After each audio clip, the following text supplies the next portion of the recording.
Hey, what's up, you guys? Welcome back to my channel, Real Talk Recovery, where we talk about recovery from addiction, and I share my life with you. Hey, my name's Nicole, and I'm an alcoholic addict, and my sobriety date is July 13th of 2015. I just want to make a quick disclaimer that I am in no way affiliated with AA. Hey, Krissy. Hey, Annie. I'm in no way affiliated with AA. I'm not a representative of AA. Hey, Shay.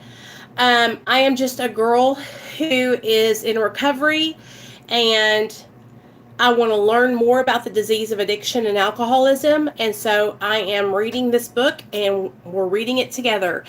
And what we'll do is we'll go chapter by chapter. Hey, Cindy. Hey, Gunny. And we're going to break it down paragraph by paragraph. So I just have to put that disclaimer at the beginning, though, you guys. You know, I'm not affiliated with Narcotics Anonymous or Alcoholics Anonymous. And I make sure that I don't just read this straight from the book, because that would just be me reading straight from the book. That's why I take pauses and we discuss it, and I share my own personal experience and tell stories and so on and so forth. So, you know, I spend about an hour to an hour and a half each study that we do these, because it's important to me, and I really enjoy doing these with you guys. So, hey, Irish. Hey, Reaper Man. So today we are on We Agnostics, okay? And where we left off was on page 48, at the very top of the page. So we're just going to go ahead and jump right in this. We ain't got time to be wasting, because we are going to read from the top of the page on 48 to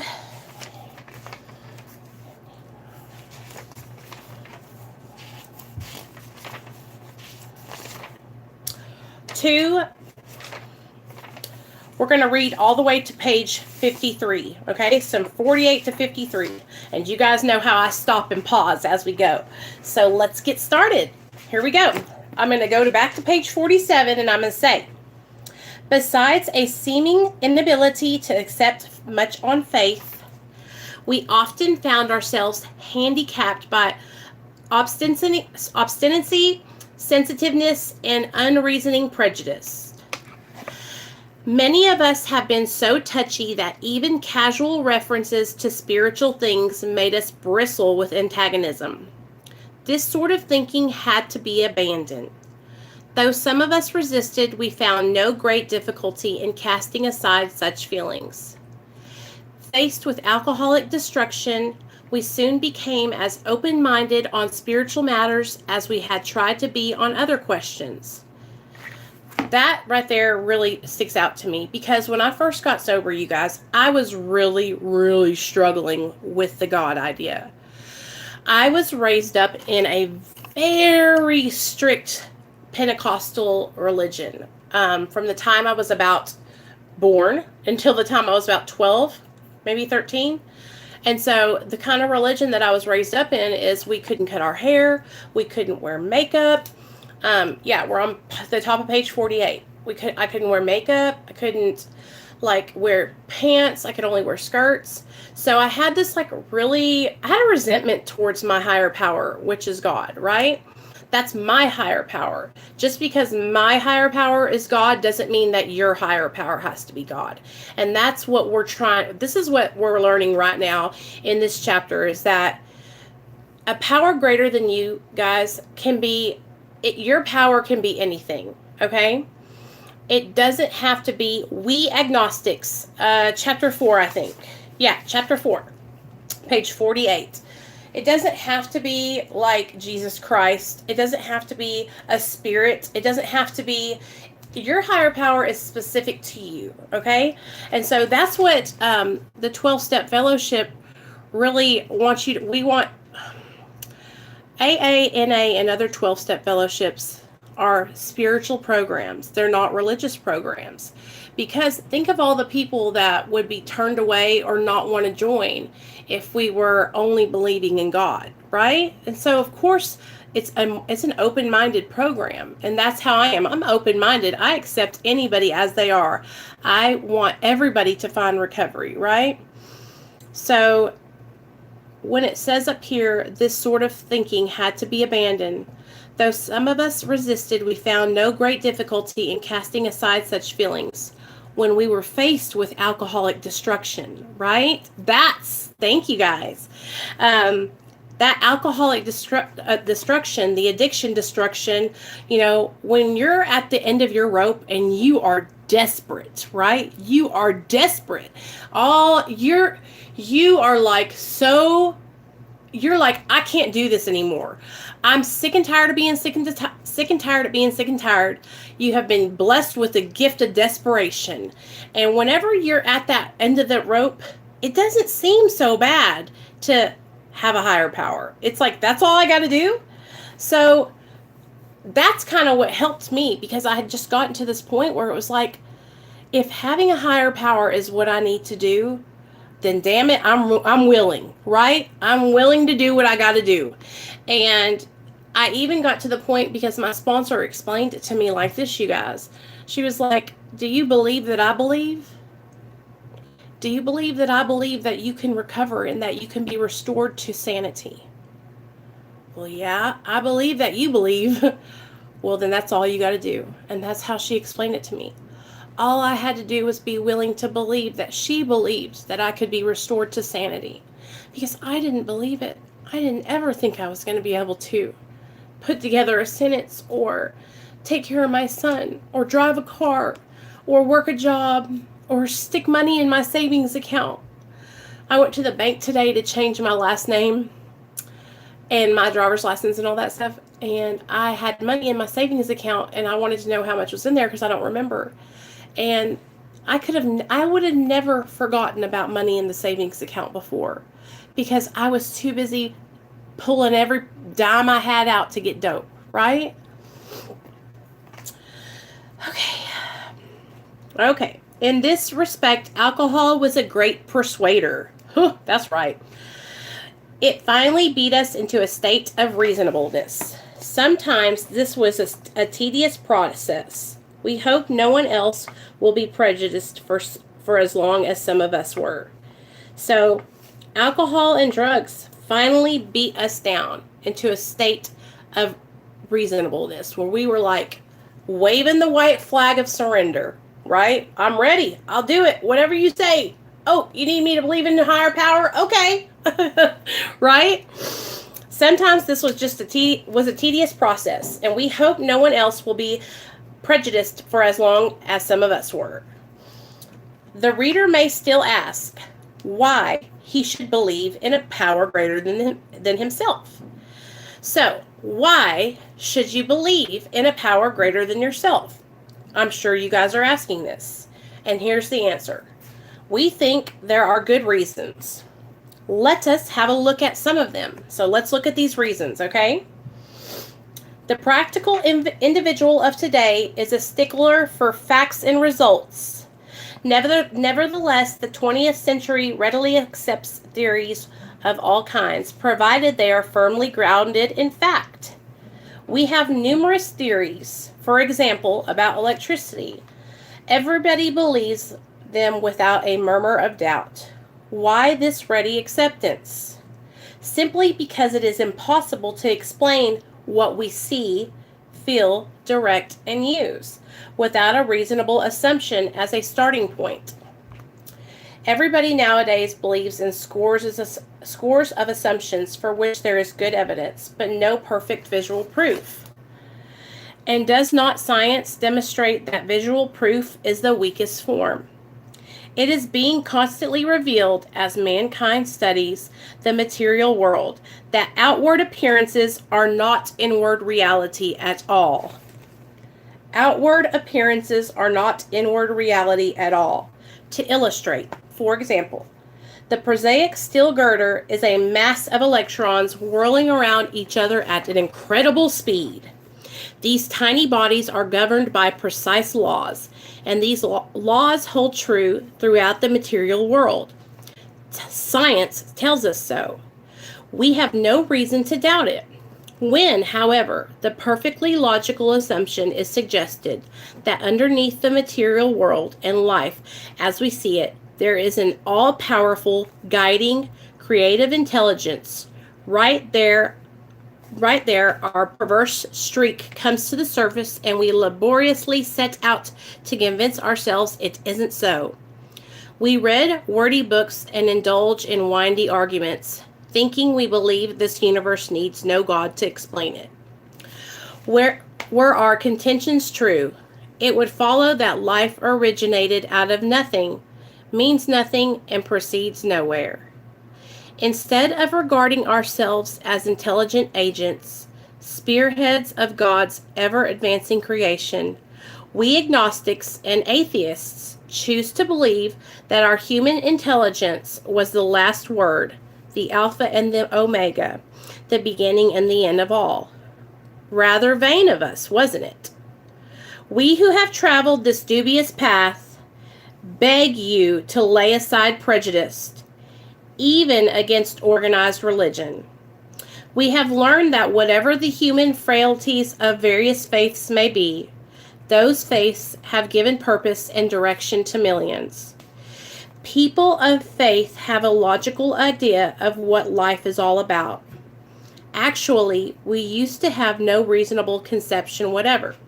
We used to amuse ourselves by cynically dissecting spiritual beliefs and practices, when we might have observed that many spiritually minded persons of all races, colors, and creeds were demonstrating a degree of stability, happiness, and usefulness which we should have sought ourselves.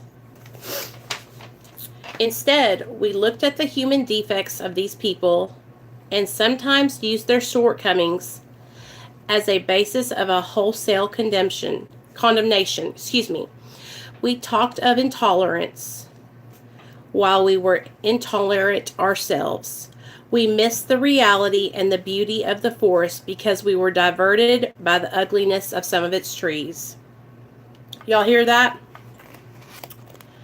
Instead, we looked at human defects of these people and sometimes used their shortcomings as a basis of wholesale condemnation. We talked of intolerance while we were intolerant ourselves. We missed the reality and the beauty of the forest because we were diverted by the ugliness of some of its trees. We never gave the spiritual side of life a fair hearing. In our personal stories, you will find a wide variation in the way each teller approaches and conceives of the power which is greater than himself. Whether we agree with a particular approach or conception seems to make little difference. So it doesn't matter if I agree with you on what your higher power is or if you agree with me, right? Experience has taught us that these are matters about which, for our purpose, we not need be worried. They are questions for each individual to settle for himself. On one proposition, however, these men and women are strikingly agreed. Every one of them has gained access to and believes in a power greater than himself. This power has in each case accomplished the miraculous, the humanly impossible. As celebrated American statesmen put it, let's look at the record. Here are thousands of men and women, worldly indeed. They flatly declare that since they have come to believe in a power greater than themselves, to take a certain attitude toward that power, and to do certain simple things, there has been a revolutionary change in the way of living and thinking.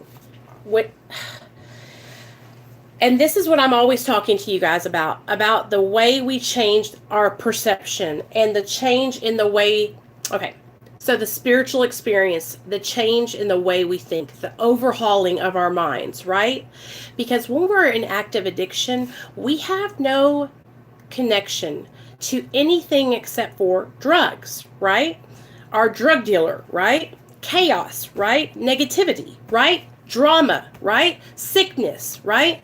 That's all the stuff that we're connected. Oh, lots more. Let me think. Darkness, abandonment, sadness, depression, anxiety, let me think, all kinds of, just think of the worst things that you want to think of and that's what is connected to addiction. Okay, so when we get into sobriety and we want to start working recovery, we want to start connecting and getting away from all that darkness, right? If we can connect with a power greater than ourselves, whatever that may be, Allah, nature, Buddha, God, Jesus, the universe, the sun, the moon, whatever your conception of that is, right? And you start building a relationship with your own conception of your higher power, right? And you start like it's like you're putting effort into doing that, right, you guys? And it changes your whole attitude towards life and yourself and that power that's greater than you, right? And your life starts becoming it's like you're on a guided plane, right? You're turning your will over and you're no longer acting in your own self-will, right? You're like actually being guided by a power greater than yourself, a spiritual guidance almost, you know? In the face of collapse and despair, in the face of total failure of their human resources, they found that a new power, peace, and happiness and sense of direction flowed into them. This happened soon after they wholeheartedly met a few simple requirements. And I can tell you that this power, this peace, this happiness, and the sense of direction, hey David, it's like a sense of guidance. I'm experiencing that as we speak, right? Every day I give my life over and I ask God to guide me, you guys. I ask my higher power to guide me in the decisions that I make.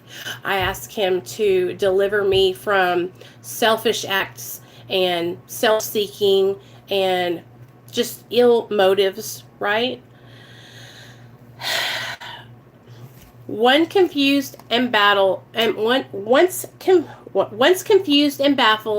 by the seeming futility of existence, they show the underlying reasons why they were making heavy going of life. Leaving aside the drink question, they tell why living was so unsatisfactory. They show how the change came over them. When many hundreds of people are able to say that the consciousness of the presence of God is today the most important fact of their lives, they present a powerful reason why one should have faith. So, when many hundreds of people are able to say that the consciousness and of the presence of their higher power is today the most important fact of their lives, they present a powerful reason why one should have faith. This world of ours has made more material progress in the last century than all the millenniums which went before. Almost everyone knows the reason. Students of ancient history tell us that the intellect of men in those days was equal to the best of today. Yet in ancient times, material progress was painfully slow. The spirit of modern scientific inquiry, research, and invention was almost unknown. In the realm of the material, men's minds were fettered by superstition, tradition, and all sorts of fixed ideas. Some of the contemporaries of Columbus thought a round earth preposterous. Others came near putting Galileo to death for his astronomical heresies. We asked ourselves this: are not some of us just as biased and unreasonable about the realm of the spirit as were the ancients about the realm of the material? Even in the present century, American newspapers were afraid to print an account of the Wright brothers' first successful flight. Had not all efforts at flight failed before?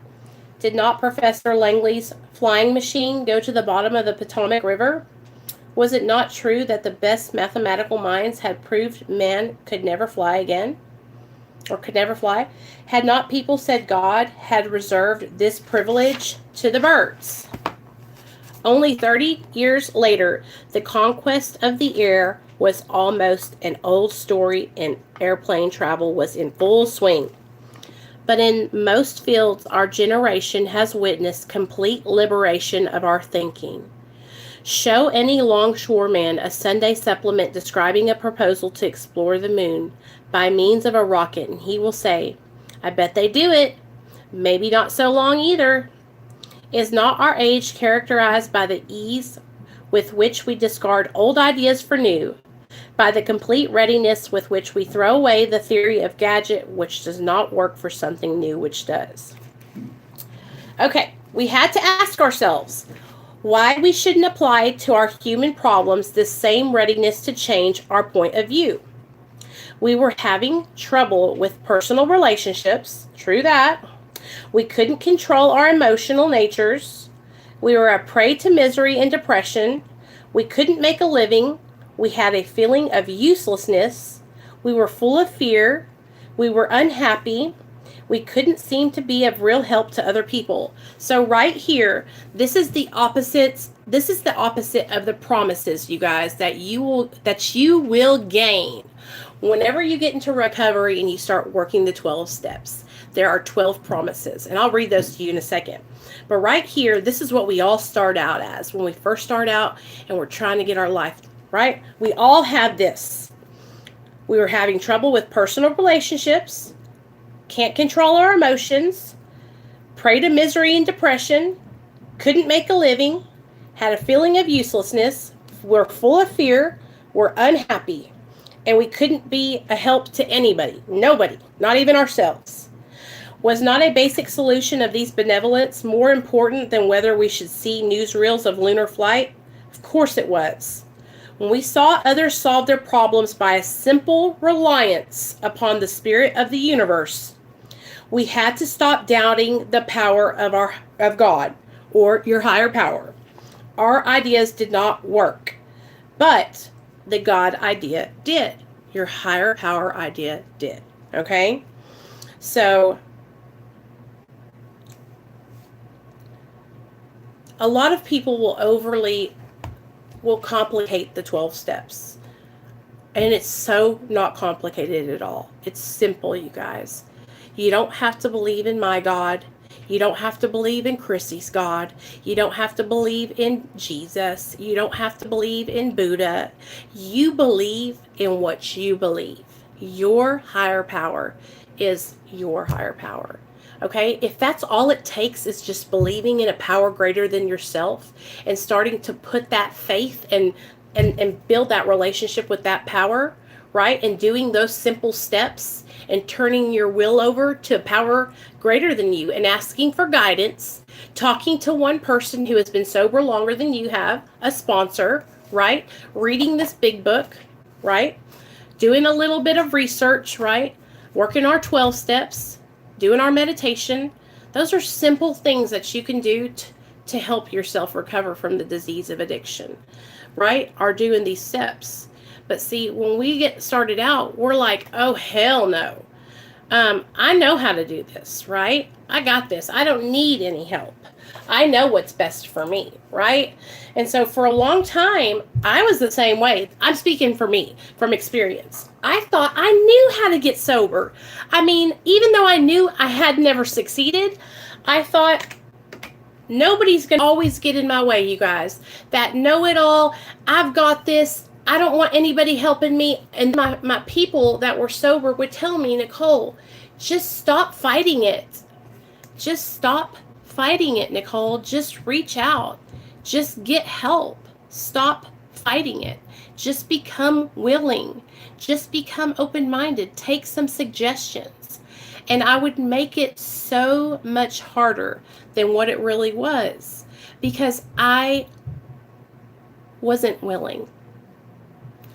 At that time, I wasn't willing to make the changes that had to be made to get the help that I needed, right? It's hard for me to admit that now because I don't want to admit, right, that I wasn't willing. But you guys, when I look back on it, that's what a lot of it was. It was unwillingness to change. Hey, Mom, I didn't want to make a change. I didn't want to do different. I wanted to do things the way I wanted to do them. And all this book was telling me is that I just needed to find a power greater than myself, find some guidance from somebody who had been sober longer than me, and hold on tight and follow their lead. And I couldn't do that because I wanted to do it my way. But my way had gotten me into my addiction, you know? And I look back and I kick myself in the ass because I could have ended all. Okay, sorry guys. Is it okay, guys? And I'm gonna tell you guys, I struggle with that because I look back on how. Okay, I am looking at how simple the program is today and how all I needed to do was let someone else guide my way, right? Was let somebody else lead me down the right path because I didn't know how to do it for myself. I think the older I get, and I also think because of the farther I got down into my addiction, the more desperate I got for help. Okay? And so the farther down, hey Priscilla, hey everybody that just came in, I'm so glad you guys are here. The farther that I got down in my addiction, the more desperate and more willing I became to make that change and to actually take some guidance, right? But it's like, and I think this is how it is for a lot of people. You guys correct me if I'm wrong. Damn it. This is going to piss me off. When we first are trying to get our lives together, we can't, hey Michael, hey Stephanie, we can't see that we need guidance, right? We think that we should be able to handle everything on our own. And it's just like, I think that we all go through this. I think that it's probably like human nature to want to handle our problems on our own. And a lot of it for me was I hadn't taken step one to the best of my ability. I had not admitted that I had a problem and that addiction was taking over my life and that my whole life was unmanageable, right? I hadn't gotten to that point where I was surrendering and I was ready. So that's what happens. See, a lot of us struggle for a long time because we haven't fully taken step one, right? We haven't admitted that we have a problem and we haven't accepted it either. And so imagine trying to actually get help when you haven't even taken the first step, which is identifying that you have a problem, right? Oh, damn. That's the hardest part, okay? And that's the most important part too. Because if we don't identify and admit that we have a problem, then we can't find the solution. Because a problem, right? A problem has to have what? The two variables. Bring me in here. I'm sick.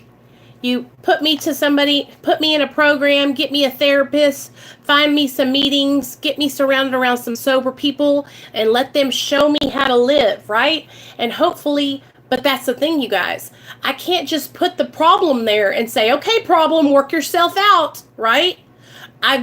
We got to work on it. We got to solve the problem. We got to get some action going, right? You can't go 1 + 1 = 2 unless you get your pen and write down 2, 1, 2. You know, I have to take action. And so that was another really hard pill to swallow, no pun intended. Was I had to actually get up off my ass and get some help and do something about my addiction.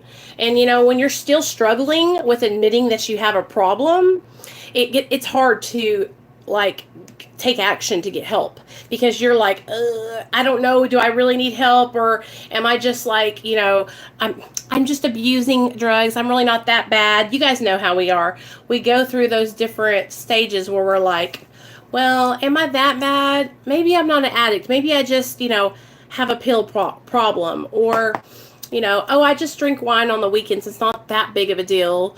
Or I'm not getting drunk every day. I'm not a day drinker. But really, like, we're drinking all night long into the morning. Okay, so I'm going to read this bottom part right here, and then we're going to stop. So it says, When we saw others solve their problems by a simple reliance upon the spirit of the universe, we had to stop doubting the power of God. Our ideas did not work, but the God idea did. Okay. The Wright brothers' almost childish faith that they could build a machine which would fly was the mainspring of their accomplishment. Without that, nothing could have happened. We agnostics and atheists were sticking to the idea that self-sufficiency would solve our problems. So, basically, so we're going to stop right there. We'll start on 53 next week. Self-sufficiency is what a lot of us were running off of while we were in active addiction, right? We were running around finding ways to get dope, finding ways to raise up money. We were self-sufficient where we would, find different ways to get high. Oh, I'm not going to do that way. It doesn't kick in as fast. I would have gotten sober a long time ago, you guys, a long time ago, if I could have done it on my own, right? If I could have done it on my own, I think we all would have gotten to that point and we would have just been like, you know what? This is it, right? But that's the thing. We can't do it on our own. So you know how they tell you in the rooms, if you guys haven't been to a meeting, sometimes what they'll say, you guys, is they'll say, you can put faith in the group. So like this group of people that are here right now, there's 9 of you guys. 9 of you is greater than 1 of me. Okay? So if I can put faith in this group of 9 people that you guys believe that I can recover from the disease of addiction, right? That's a power greater than me. Do you see what I'm saying? It's having faith and believing in something that you can't see. See, I had never seen what it was like to live in recovery, okay?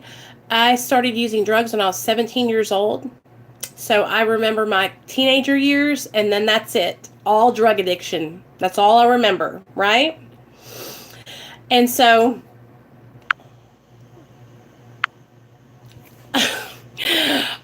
all I remember is all that drug addiction, right? I don't remember anything else. So whenever, damn man, I just lost it. So,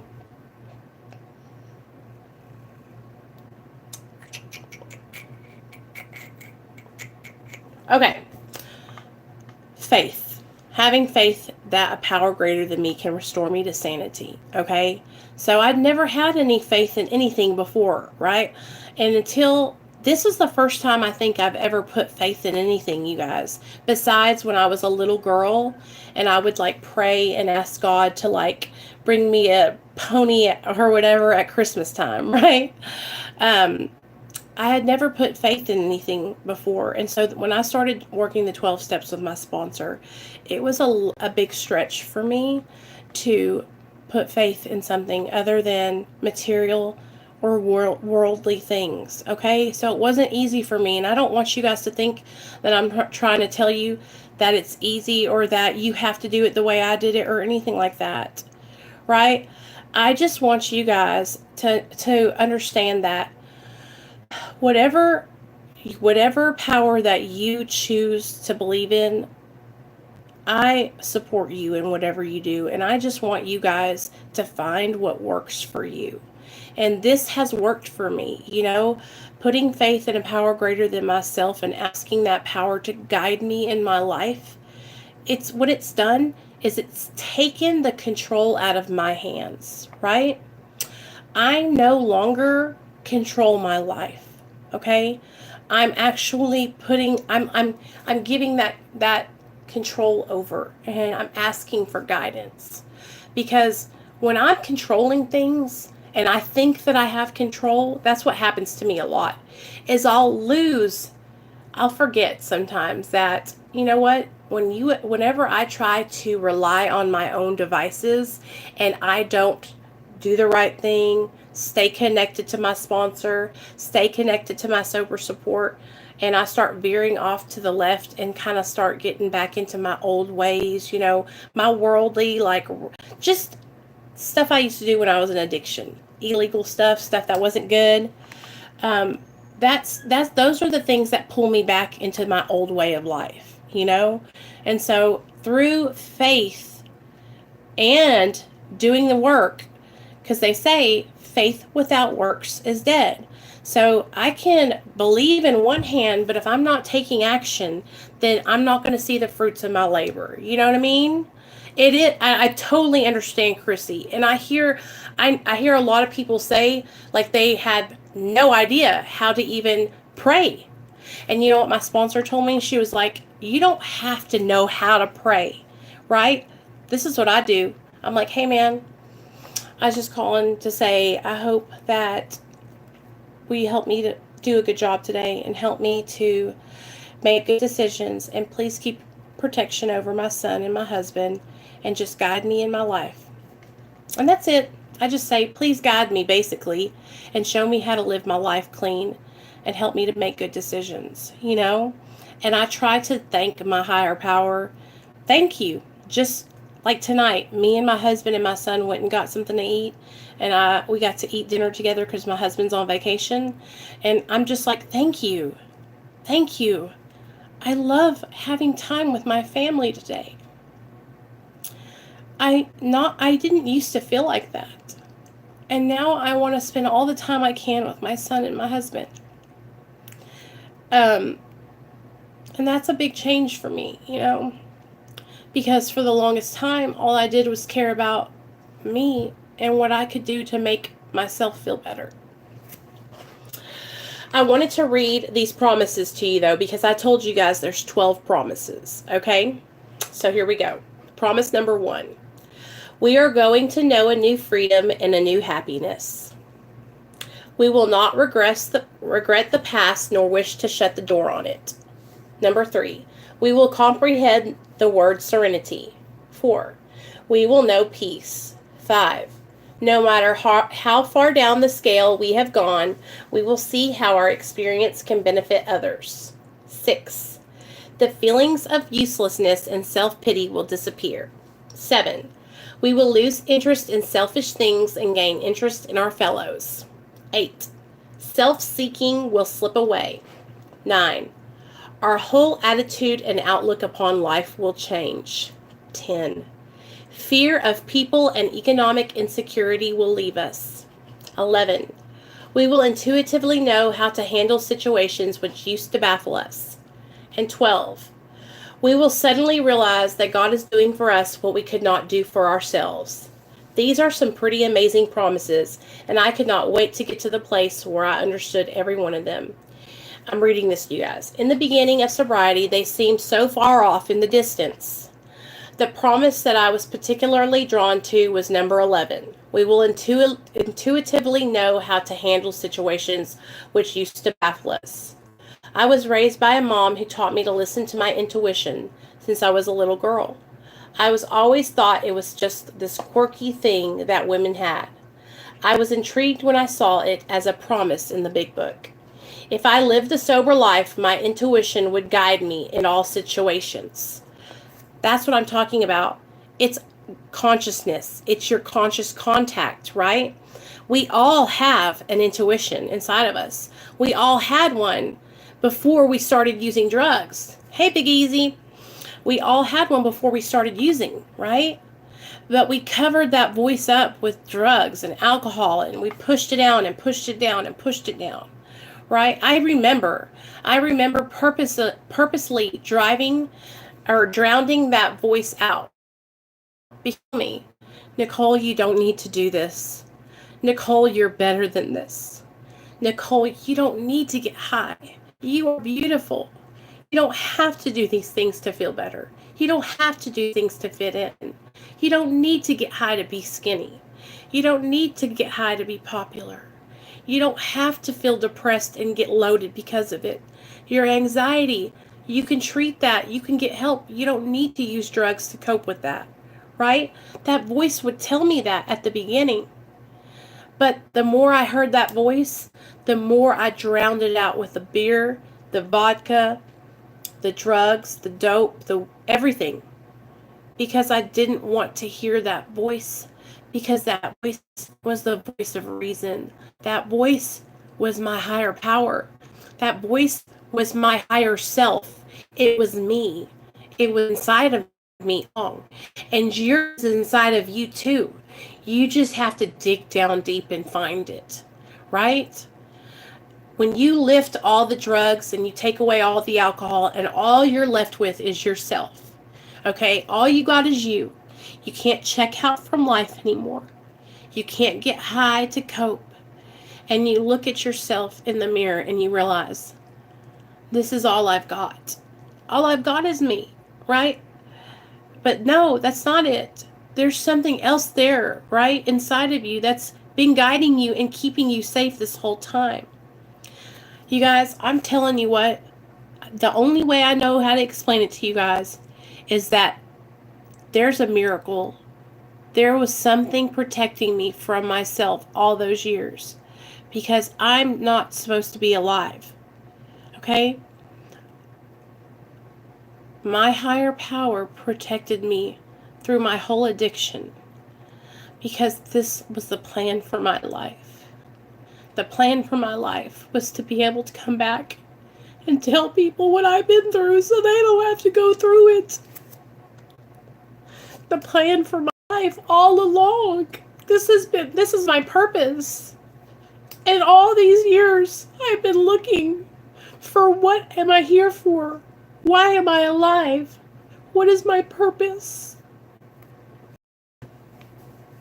And my purpose all along has been to be a recovering addict and to share my experience, strength, and hope to help other people. So being an addict has been the biggest blessing I've ever received in my life. Because through my addiction, I have learned so much about myself and I have gained such a deep love for life. For life and for my family and for my friends and for the things that really matter in life. Not makeup, not houses, not cars, relationships, connections, all the very things that I ran from before. I hold those things near and dear to my heart now because those are the things that I need in my life.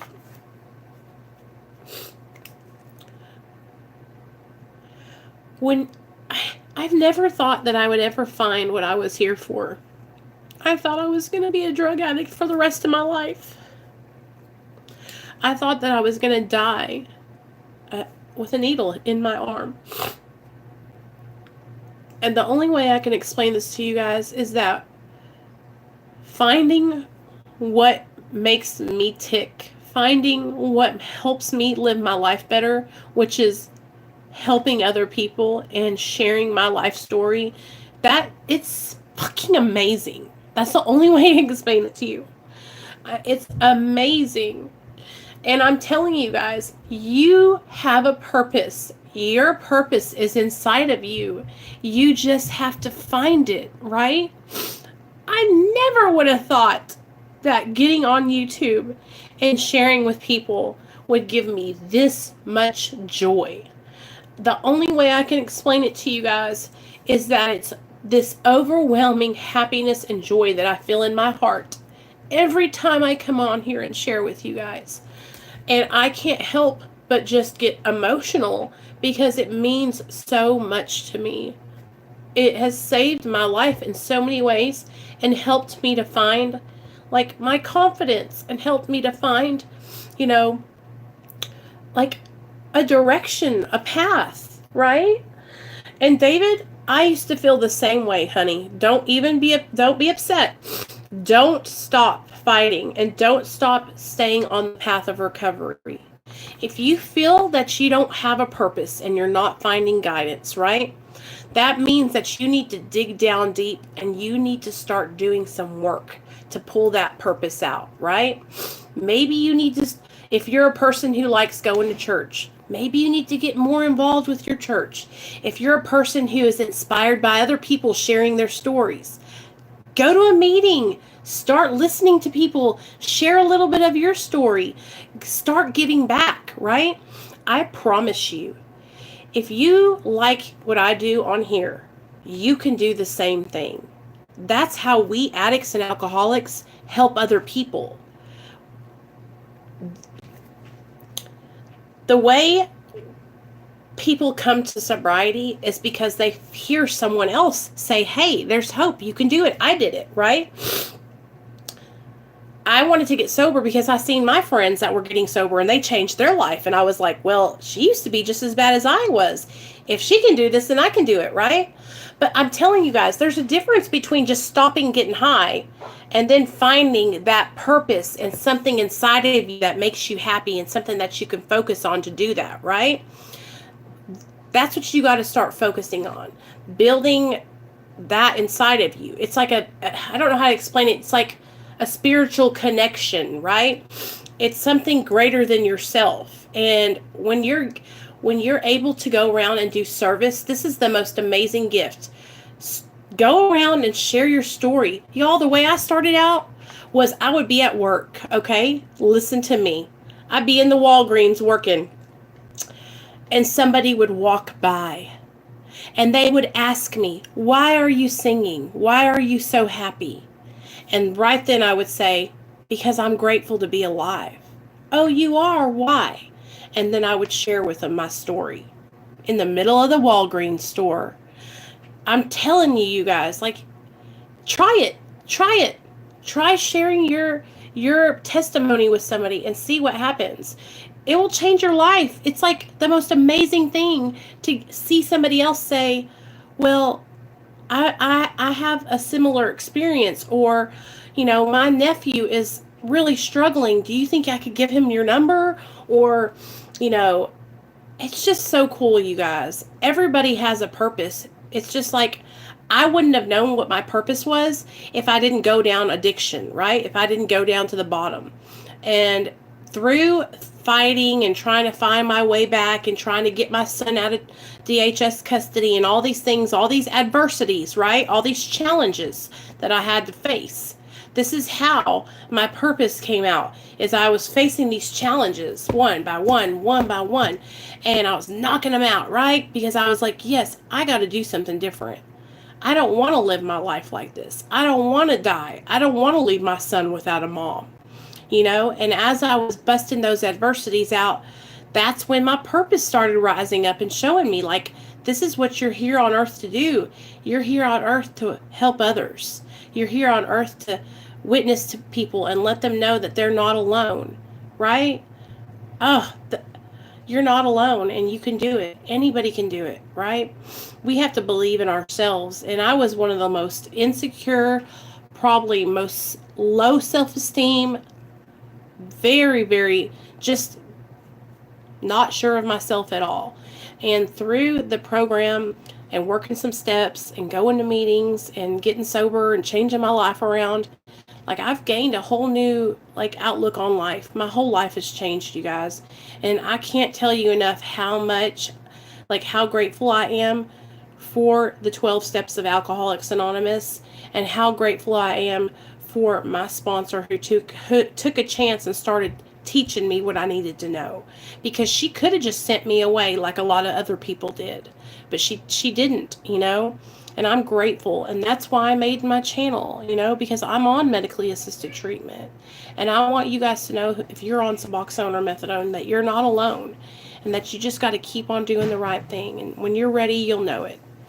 So, anyway, I really enjoyed reading that with you guys tonight. And I hope you guys are all having a really, really, really good day. And, I just wanted to do this reading with you guys tonight. And I want to stress again, like, I am just a person who is sharing my experience, you guys, here on my channel. You're welcome. I love doing this with you guys.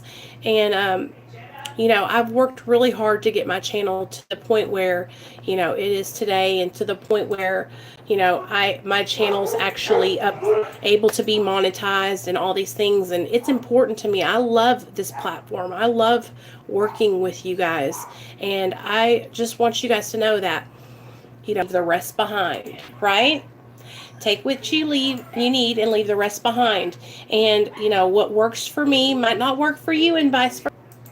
That's the main message that I'm something me be total sobriety, right? Recovery and happiness. So, anyways, I love you guys. And I just, you know, I gotta always tell y'all how much y'all mean to me. And thank you so much. I'll get a look at this eyeshadow. Oh, yes. Oh, yes. Okay, y'all. I love y'all. See y'all later.